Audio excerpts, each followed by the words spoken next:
Hey, welcome to 86, where I help line cooks become leaders and I help leaders grow. If you're new to the channel, I cover topics ranging all the way from the application process to growing in your career and eventually becoming an executive chef. If that's something that you're interested in, hopefully you'll stick around and you enjoy the content. I ask people to give me the interview questions that they typically will either ask a line cook or something that they have struggled with in an interview. The first question is, where do you see yourself in 10 years? When they're asking this question, they're thinking career aspirations. They kind of want to see what you put value in. They want to feel out what your goals and your aspirations are. And sometimes they want to make sure that you're actually going to be around long term. They don't want to hire somebody, have them stick around for like a month or two, and then they're gone somewhere else. Next one is, what is your availability? I recommend thinking about this more than you probably realize that you should. I don't want you to be so desperate for a job that you tell somebody that you have an open availability when you actually don't. If you have obligations, if you have things outside of work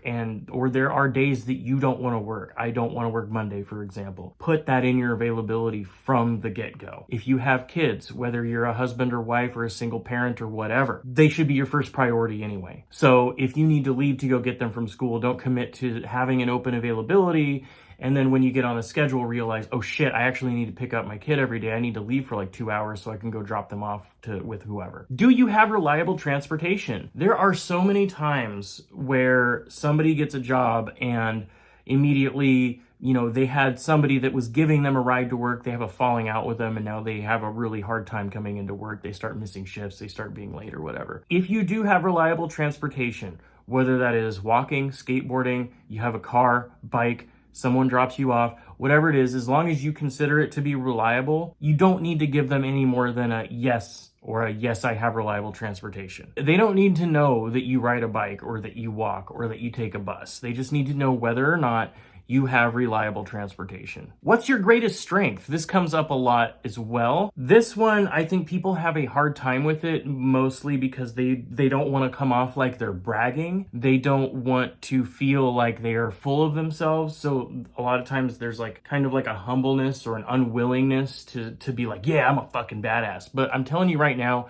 you are a badass, and you need to make sure that they know that you're a badass. Show that self-confidence and that you're really confident in your skills. And don't ever caveat it with anything, especially because of the next one that comes up. What is your greatest weakness? This seems to be the number one struggling question that I have seen on any YouTube video, even outside of becoming a line cook. Every job, everything, I feel like what is your biggest weakness is like a dime a dozen kind of thing. I'm going to start this by saying never give one of these responses. I don't know, I think I'm just too good at my job.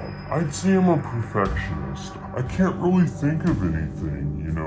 So these are all horrible responses, right? They either imply that you have no self-reflection ability whatsoever, or you are very transparently trying to save face and cover up for something. Usually this is a really big red flag to employers that you're probably really toxic, especially the perfectionist one.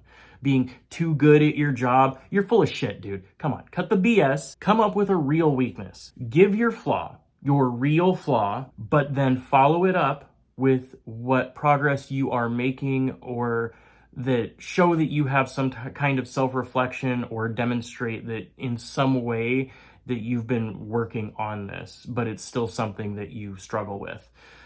Also, do not use words like struggle. Don't say the thing I struggle with the most, the biggest weakness I have.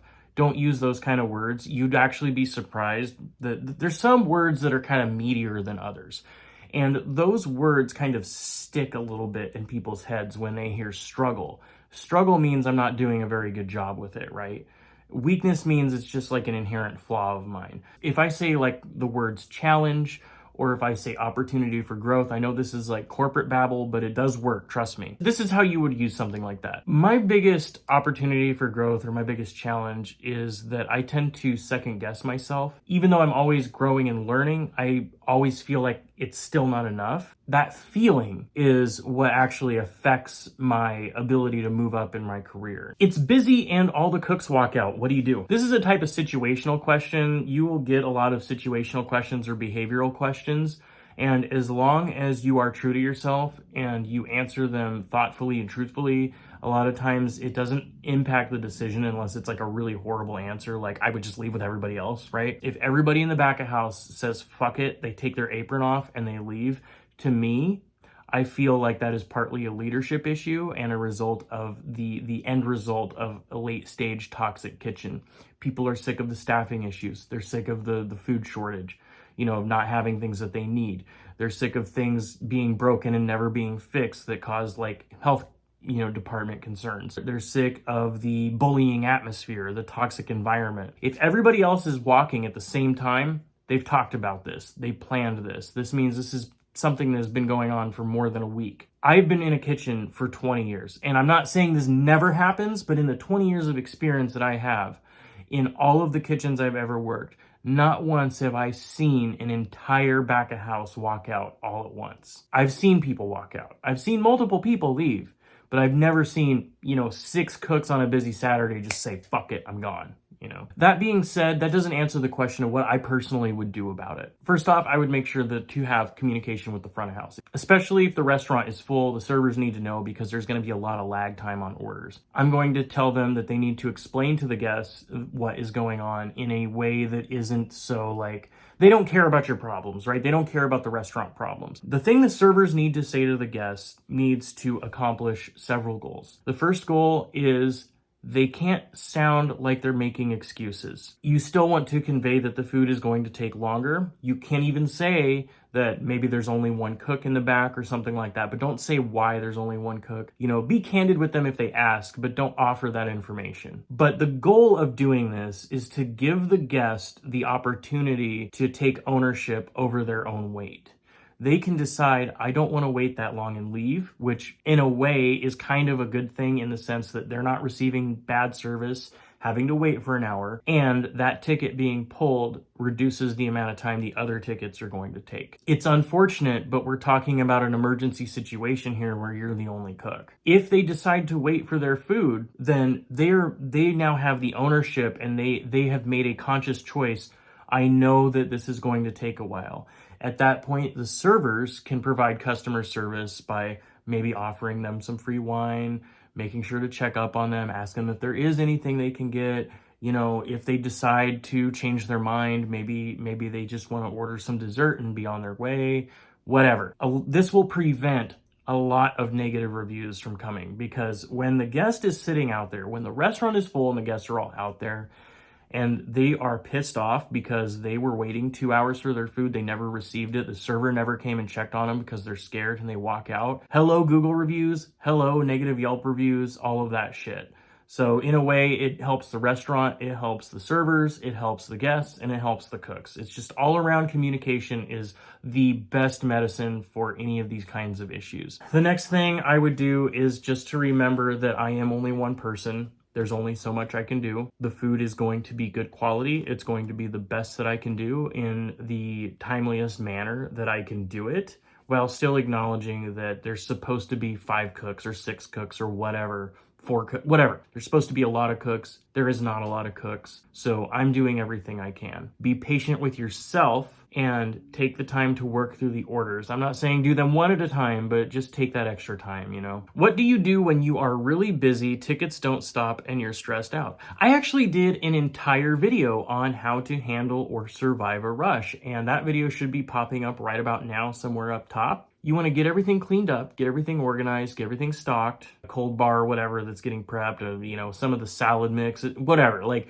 the point is sometimes what you end up with is a situation where there's crap all over the place, and this adds to the disorganization and the clutter and causes almost like a state of learned helplessness with this. Learned helplessness is actually really fascinating, and the goal of getting cleaned up is taking control and ownership over the line, having accountability, understanding that it is busy. This is what you signed up for. This is your time to shine. And this is your chance to show that you can handle this shit, okay? Remember that slow is fast. Repeat that over and over again. Slow is fast, slow is fast, slow is fast. Make sure that, again, that you're communicating with front of house. Start knocking them out. But remember that you are only one person and there's only so much that you can do. And don't be so hard on yourself if you start to rack up ticket times. Being a line cook is a constant learning experience. You're going to have off days. You're going to have days where you suck ass. You're going to have days that you're good. There's going to be days where you don't feel like you deserve to even have an apron on, right? But you have to get out of your own head with some of this stuff. And I highly recommend that after one of these situations, you take some time to have some self-reflection. Just, whatever, sit in your car or sometime after work, really think slowly through the night. Like, go back and rework everything in your head of like, we were doing fine up until 7:30. What the fuck happened at 7:30? And then you can start to like kind of identify like where this snowball happened. It's usually because of, I'll call it like a traffic jam effect. Like one car slams on their brakes and it causes multiple vehicles to slam on their brakes to the point where it snowballs into people being stuck in traffic for 45 minutes, even though there was no accident. Just something to keep in mind. What's your role in marketing a menu? So this is something that would actually come up more for like an executive chef or anybody in control of menu planning, obviously. The chef's role in marketing a menu can actually take a lot of forms. If you have somebody that's in charge of marketing, whether that's social media, advertising, or whatever, or if there's, I don't know if the GM handles it. I don't know what your setup is. Essentially, at a minimum, being involved in that process. It's good to be involved because sometimes they may not understand certain aspects of the menu, or they may not get what you were trying to accomplish, or there may be questions that they have that you can help answer. Make sure that you are using high quality ingredients, build relationships with the suppliers and trust. Maybe there's a situation where you need something last minute, and if you're shitty to your vendors, maybe they can't come out last minute and deliver that meat that you needed, Try to network with influencers, whether that is local or otherwise, any local celebrities or whatever. Maybe get them to try some of the food or talk about the menu items that are coming out or specials or anything like that, utilizing Google ads, YouTube ads, whatever. That's something else that you can do as a chef, or you can do like what I'm doing here and actually get on camera and become an influencer yourself. Then you can leverage your influence as a YouTuber for your restaurant. You actually see this a lot. There's actually some really awesome channels on TikTok. They attach cameras to their head and it's first person perspective cooking. And it's pretty awesome to watch. And then they talk about stuff throughout the night or whatever. Make sure that the menu items are consistent, appealing, and on brand for the restaurant. If you have a burger place, don't just start selling pizza. If you have an Italian place, don't start selling euros. You want your menu to be consistent and on point.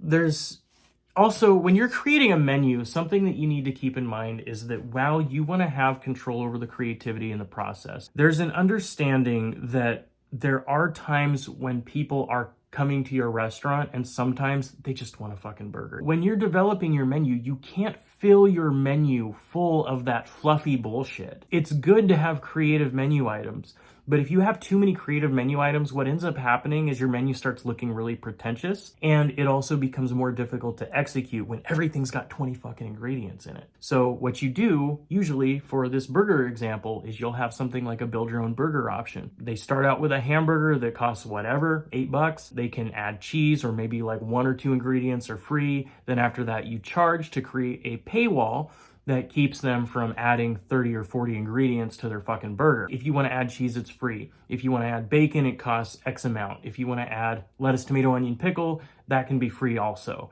So if they want a cheeseburger, it's like whatever, $9. It's depending on where you're living. Standard of living is going to change the price of this, okay? This isn't gospel. But my point is that you start out with this setup, and then people come in with a party of like 6 or 8 people, and 4 of them just want a damn cheeseburger. It's their first time there. They don't even know like what it is. They see these burgers that have weird names on them, and there's fennel and like whatever this fucking crap is. That's their mentality. That's how they think. But your menu is to express yourself, but it's also to get business. So this is the mentality you need to take when you're marketing a menu. Menu pricing is also key, as well as menu placement. If you put build your own burgers as the number one thing, 99% of your orders are going to be build your own burgers. If you put build your own burgers all the way at the bottom of the menu on the second page, and it's in small font, it's like fucking 15 font down at the bottom, no one's going to fucking pick it. What you do is you organize the easier to execute versus the amount of money they cost you to make, whatever the profit margin is. You want to organize those menus on a specific way. You want to pay attention to the eyeballs that are on the menu, where they look at the menu. Typically, most people pick something on the first page. 9 out of 10 times. People are really simple. A lot of people will be adventurous too, and they will comb over the menu and look for something. They don't care about price. I say 2 pages, but this is also including sides, desserts, salads, soups, everything. Typically, you like for entrees and actual burgers, there isn't any reason why you need 2 pages of only burger items. 1 page that's got entrees on it, flip the menu over, it's got drink sides and desserts, salads, whatever. I have so much to talk about as far as menu planning, so I'm gonna put it on the list. I wanna talk about menus. Next up is tell me about a time when you coached someone. Come up with a real example of a time when you coached someone. Are you new to cooking? Are you new to this whole thing?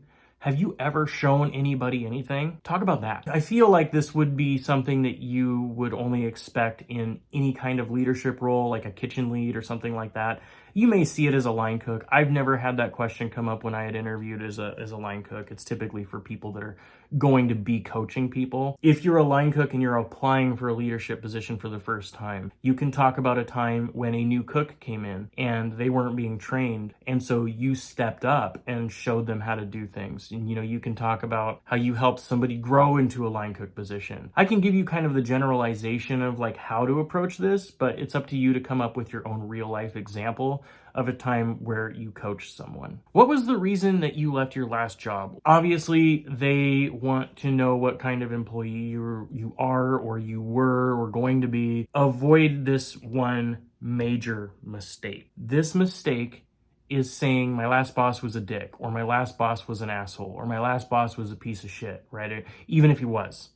Don't ever do that. The reason why is that somebody as a hiring manager knows that a lot of times we have to be hard on people, especially if they're being lazy and they're not doing their work. They're not doing what they're supposed to. His last boss was an asshole because he went out for like 20 fucking smoke breaks. Or he would say he was going out for a smoke break and he'd go get fucking stoned in the back of the parking lot and nobody knows where he is. It's in the middle of the rush. We got tickets coming out the ass and he's fucking off, in the parking lot. Her last boss was an asshole, but she was always coming into work drunk. But she didn't tell you that. When your last boss was really a dick, trim away. Don't use this language I said. Instead, say specifically what they did that caused you to leave. Don't say my last boss was an asshole and then say he always did this and it's make it sound like you're gossiping, right? Just be honest. And there shouldn't be an issue. And if there is an issue, that's a red flag and I would avoid actually working there. What are the 5 mother sauces? Tomato, Espinal, Hollandaise, Velouté, Bechamel. Boom, done. Can you sharpen a knife? Maybe they'll have you show them. Sharpening and honing are 2 different things. Honing a blade on a steel at a 20-degree angle hones the blade and it spreads out the blade. Usually, the reason why knives get dull is they curl in. You use a knife for a while. After a while of hitting on that surface, the blade starts to curve, right? So this is what a steel does. The knife blade is curved, and when it rubs on the steel, it starts to bring that blade back out, right? It'll always bend in one direction or the other, but that's why you do it on one side, then you do it on the other side. So when you sharpen a knife, it's because the blade has now folded over to the point where it becomes a solid thing. When you try to hone it on a steel, it doesn't do anything. So what you need to do is you actually have to grind that off and turn it into an edge.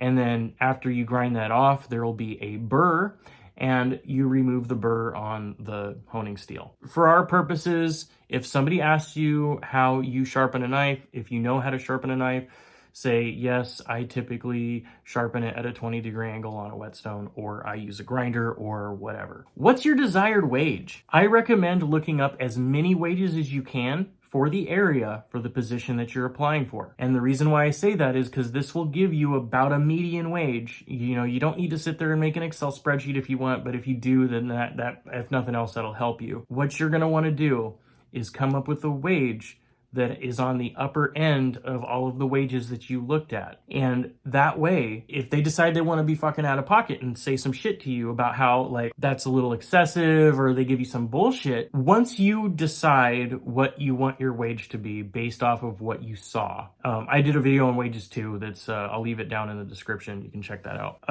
Be firm on that. And if they don't give it to you, walk. and they say, well, you see, $19 an hour, that's a little high, so before we're going to make an investment in you, we want you to stick around for a while. So what we're gonna do is we're gonna start you out at like $12.50 or maybe $13 an hour. And then after 6 months, if we see that, you're good quality and you stick around and you know what you're doing, then we will evaluate and come up with a pay structure that gets you around that range. Does that sound good to you, McLean? Does that sound good, apparently, Mr. Mackey? What you say is blow it out your ass and you go find another fucking job somewhere, because this is a bait and switch tactic. It's really bait and switch. They're not really switching. It is a horrible tactic and it sucks balls. It really sucks.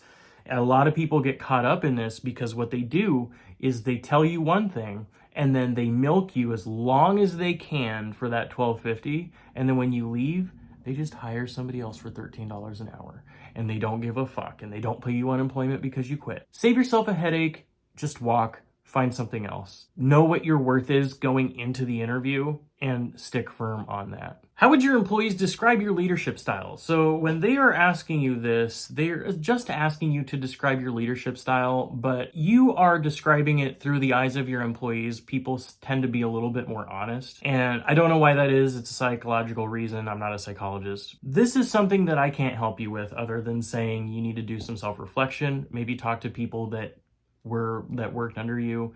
Do they describe you as a leader, as a mentor? Are you the kind of person that does like a sink or swim mentality? Like, what is your approach to how you guide and show people things? If you're not sure what they would say, be honest. Besides experience and skill, what qualities do you think are important to this role? Leadership, number one. Leadership is extremely important. You can have all of the, you can work in a kitchen for 30 years and not know your head from your asshole, right? And just get lucky. There's a lot of people that fail upwards, right? Having an ability to coach, to bring a team together, to show leadership abilities, to have some understanding of marketing. You don't have to be an expert, but just some level of basic understanding of marketing. Understanding a lot of the behind the scenes stuff, dealing with vendors, putting orders in, keeping track of things, running prep lists, like all of the kind of maintenance level things that come with being a manager. It's good to have a handle on. I don't think that you can be a good manager with only experience and skill as far as like cooking skill. There's plenty of people that are working right now as managers that are great at cooking, but they don't know how to show people things. They don't know how to interact with people. They don't know how to communicate correctly. All of these things are great qualities to have as somebody that is a kitchen leader. If you have any other interview questions or you have responses to any of these, make sure to leave them down in the comments below. I hope you found this video useful. If you did, let me know by leaving a like. It really means a lot to me. There should be a couple of videos popping up right now. One of them is a playlist that links to all of my restaurant basics videos, and another one is one that I think that you might like. So go ahead and click on those, check those out if you want to, but otherwise I hope you guys have an awesome, amazing day, and I'll see you on the next one. Peace.